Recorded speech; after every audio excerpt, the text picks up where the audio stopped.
अस्सलाम वालेकुम, कैसे हैं आप सब। तो आज हम स्टार्ट करने जा रहे हैं एक्सरसाइज 1.2 के क्वेश्चन नंबर 1 का पार्ट नंबर 6। तो मेरे पास एक क्लास 10th मैथमेटिक्स की बुक है साइंस ग्रुप की और उसका ये चैप्टर नंबर 1 चल रहा है। मैंने इस चैप्टर नंबर 1 के नेम से एक सेपरेट प्लेलिस्ट बनाई हुई है, उसका लिंक भी नीचे डिस्क्रिप्शन में दे दिया है ताकि आपको इस चैप्टर से रिलेटेड तमाम सोल्यूशंस एक ही जगह पर आसानी से मिल सकें। इसके अलावा आपको डिस्क्रिप्शन में मेरे फेसबुक पेज का लिंक भी मिल जाएगा। आप इसी फेसबुक पेज के थ्रू अपने क्वेश्चंस को, सजेशंस को मुझ तक भी पहुंचा सकते हैं। तो आइए स्टार्ट कर लेते हैं क्वेश्चन नंबर 1 का पार्ट नंबर 6। मैंने इसकी स्टेटमेंट को और इस पार्ट को नीचे नोट डाउन कर लिए, वहीं से हम इसको समझते हैं और सॉल्व करना स्टार्ट करते हैं। तो अब आपको सामने स्क्रीन पर क्वेश्चन नंबर 1 की स्टेटमेंट लिखी हुई नजर आ रही है। मैं इसको रीड करने लगा हूं। यहां पे लिखा हुआ है solve the following using quadratic formula. तो आपसे कहा जा रहा है कि नीचे जो क्वाड्रेटिक इक्वेशन दी हुई है इसको क्वाड्रेटिक फॉर्मूले की मदद से सॉल्व करके दिखाएं। सॉल्व करने का क्या मतलब है कि जो इक्वेशन को ऊपर लिखा आता है सॉल्व करें, उसमें जो वेरिएबल अननोन होता है उसी की वैल्यू को फाइंड आउट करना, उसको सॉल्व करना कहते हैं। अब हम क्वाड्रेटिक इक्वेशन के अभी तक दो मेथड पिछली एक्सरसाइज में सीख चुके हैं। इस एक्सरसाइज में तो हमने क्वाड्रेटिक फॉर्मूला स्टार्ट किया वही है। पिछली एक्सरसाइज में आपको याद होगा हमने दो मेथड सीखे हैं, एक है फैक्टराइजेशन और एक है कंप्लीटिंग स्क्वायर मेथड। इन दो मेथड से क्वाड्रेटिक इक्वेशन को सॉल्व करना सीखा है। अगर कोई सवाल फैक्टराइजेशन से ना हो रहा हो तो क्वाड्रेटिक फॉर्मूला ही हमारे पास आखिरी होप होती है कि वो इससे हो जाता है, तो आपको उस पर क्वाड्रेटिक फॉर्मूला ही अप्लाई करना पड़ता है उस क्वाड्रेटिक इक्वेशन पे उसको सॉल्व करने के लिए।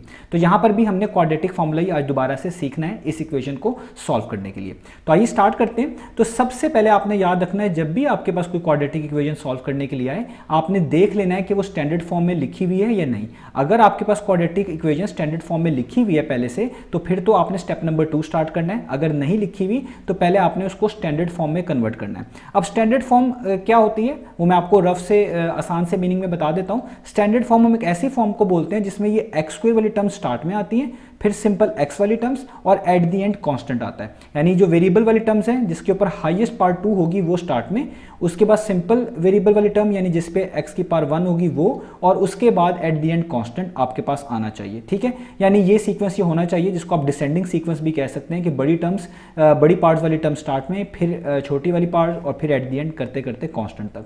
तो ये जो इक्वेशन हमें दी हुई है ये पहले से ही स्टैंडर्ड फॉर्म में लिखी हुई है। आप देख सकते हैं 3x स्क्वायर जो है ये पूरी x स्क्वायर वाली जो टर्म है स्टार्ट में होनी चाहिए थी, स्टार्ट में ही है। इसके बाद 8x वाली टर्म इस सेंटर में होनी चाहिए थी, सेंटर में ही है। और एट द एंड कांस्टेंट होना चाहिए था, तो कांस्टेंट एंड पे ही है। इसका मतलब ये पहले से ही स्टैंडर्ड फॉर्म में लिखी हुई है। अगर ना लिखी होती तो इस तरह की अरेंजमेंट में इसको कन्वर्ट करते हैं।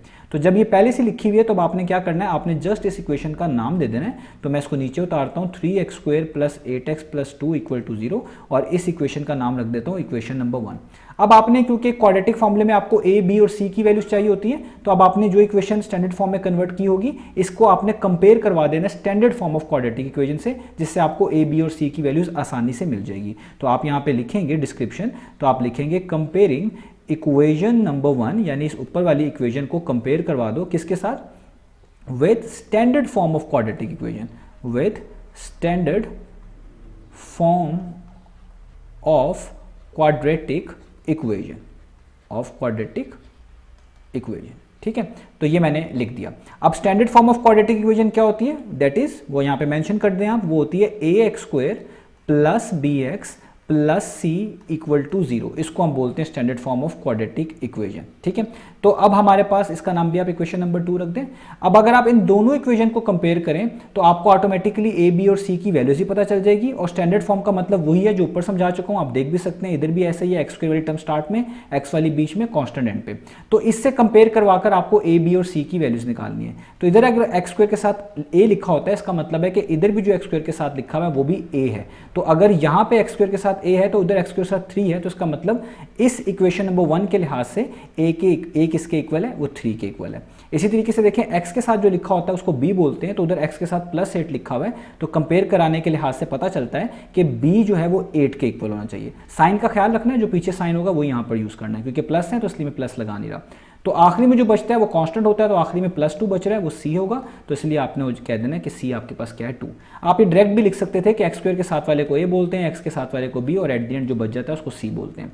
अब जब आप यहाँ तक करवा लेंगे, अब आप लिखेंगे क्वाड्रेटिक फॉर्मूले को। तो आप यहाँ पे लिखेंगे यूजिंग क्वाड्रेटिक फॉर्मूला। ये क्वाड्रेटिक फॉर्मूला आपको याद होना चाहिए, ये आपको तैयार होगा, क्योंकि आपको ये लिखा हुआ नहीं आएगा, आपको खुद से लिखना पड़ेगा। तो क्वाड्रेटिक फॉर्मूला क्या होता है, क्वाड्रेटिक फॉर्मूला होता है x is equal to minus b plus minus square root of b square minus 4ac/2 है। ये आप एक दो दफ़ा प्रैक्टिस करेंगे इन क्वेश्चंस की तो आपको याद हो जाएगा। यहाँ पे आपने वो वेरिएबल लिखना होता है जो आपकी इक्वेशन में होता है। आपकी इक्वेशन इस वक्त x में है, x वेरिएबल उसमें यूज हो रहा है, तो यहाँ पे x लिखा हुआ है, अगर y में होती तो y लिखना है। अब जस्ट वैल्यूज पुट कर दें जो आपने a b c के ऊपर निकाली है। तो b की वैल्यू 8 निकाली है, माइनस पहले c है तो आप लिख देंगे -8, प्लस माइनस का साइन डालेंगे, स्क्वायर रूट वैसे का वैसे ही, b पे स्क्वायर है यानी b की वैल्यू पुट करें और उस पर स्क्वायर ले लें, तो b की वैल्यू 8 है उस पर स्क्वायर, -4, a की वैल्यू 3 है, ब्रैकेट्स डाल के 3 लिख दें, ब्रैकेट क्लोज, फिर c है, c की वैल्यू भी ब्रैकेट में लिखेंगे क्योंकि तीनों चीज़ें मल्टीप्लाई हो रही हैं। इस तरीके से इस तरह लाइन डालें, नीचे 2a है तो 2 और a की वैल्यू कितनी है वो है 3, तो नीचे लिख दें 3।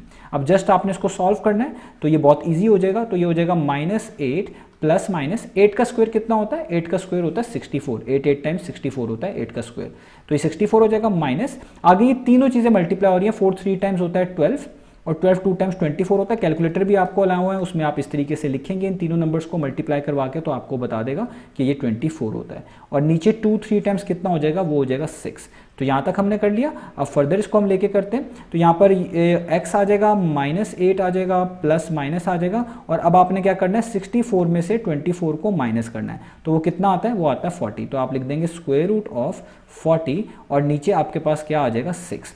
अब देखें 40 कोई परफेक्ट स्क्वायर नहीं है, यानी एक ऐसा नंबर नहीं है कि जिसका स्क्वायर रूट कोई ना कोई आपको इंटीजर मिल जाए। तो अगर ऐसा केस आ जाए तो कैलकुलेटर आपको हेल्प किया करेगा।